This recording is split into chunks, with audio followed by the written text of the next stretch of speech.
എല്ലാ കൂട്ടുകാർക്കും സിനിമ എന്ന ചാനലിലെ മറ്റൊരു വീഡിയോയിലേക്ക് ഹാർദമായ സ്വാഗതം.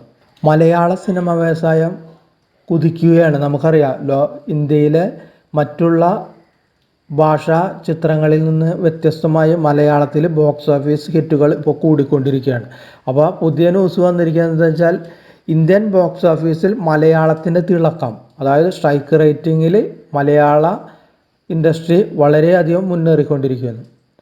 6 മാസത്തിനിടയെ ഇന്ത്യൻ സിനിമാ രംഗത്ത് ഏറ്റവും വലിയ ബോക്സ് ഓഫീസ് സ്ട്രൈക്ക് റേറ്റുള്ള ഇൻഡസ്ട്രിയായി മാറിയിരിക്കുകയാണ് നമ്മുടെ മലയാള ചലച്ചിത്ര രംഗം.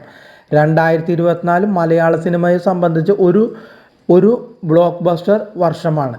ഇന്ത്യയിൽ ആദ്യ 5 മാസത്തിനുള്ളിൽ മലയാള സിനിമയുടെ ബോക്സ് ഓഫീസ് കളക്ഷൻ 720 കോടിയിലെത്തിയിട്ടുണ്ടെന്നാണ് കണക്കുകൾ പറയുന്നത്.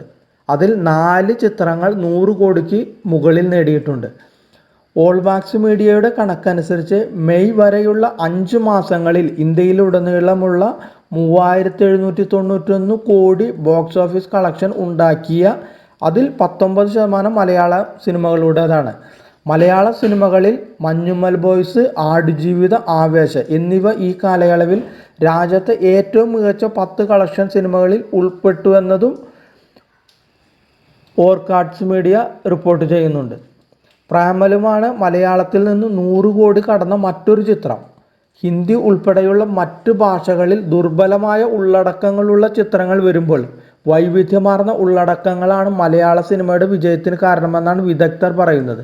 കേരളത്തിലെയും ഗൾഫിലെയും പരമ്പരാഗത വിപണികൾക്കും അപ്പുറം പുതിയ ഓവർസീസ് വിപണികളിലേക്കും മലയാള സിനിമകൾ ശക്തമായ സ്വാധീനം ചെലുത്തി എന്നാണ് വിവരം.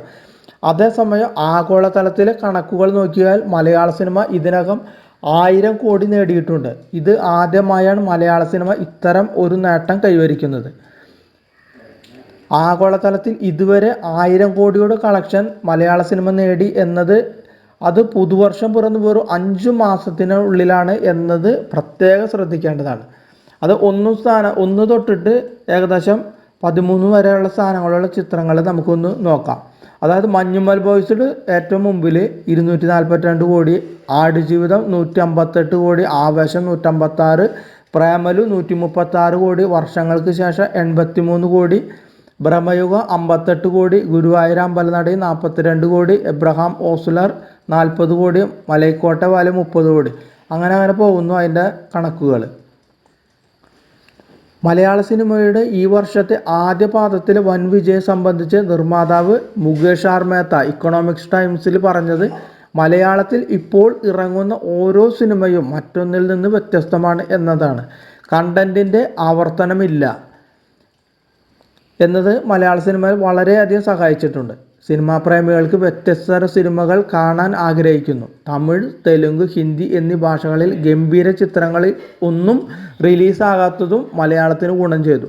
ഹോളിവുഡിലും എഴുത്തുകാരുടെ സമരത്തിൽ വൻ പടങ്ങൾ എത്തിയില്ല. ഈ ഘടകങ്ങളെല്ലാം മലയാളത്തെ സഹായിച്ചു എന്നാണ് ഗുരുവായൂർ അമ്പലനടയിൽ എന്ന ചിത്രത്തിൻ്റെ സഹനിർമ്മാതാവ് കൂടിയായ മുകേഷ് ആർ മേത്ത പറയുന്നത്.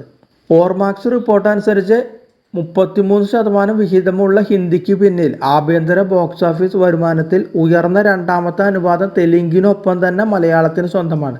മറ്റ് ദക്ഷിണേന്ത്യൻ ഭാഷകളിലെയും ഹിന്ദിയിലെയും സിനിമകളുമായി താരതമ്യപ്പെടുത്തുമ്പോൾ വളരെ ചെറിയ ബഡ്ജറ്റിൽ നിർമ്മിക്കുന്ന മലയാള ചിത്രങ്ങളുടെ സ്ട്രൈക്ക് റേറ്റ് എന്നാൽ മറ്റ് ദക്ഷിണേന്ത്യൻ ഭാഷകളിലെയും ഹിന്ദിയിലെയും സിനിമകളുമായി താരതമ്യപ്പെടുത്തുമ്പോൾ വളരെ ചെറിയ ബഡ്ജറ്റിൽ നിർമ്മിക്കുന്ന മലയാള ചിത്രങ്ങളുടെ സ്ട്രൈക്ക് റേറ്റ് എന്നാൽ ഇത് മറ്റ് ചലച്ചിത്ര രംഗത്തിനേക്കാൾ മുന്നിലാണ്.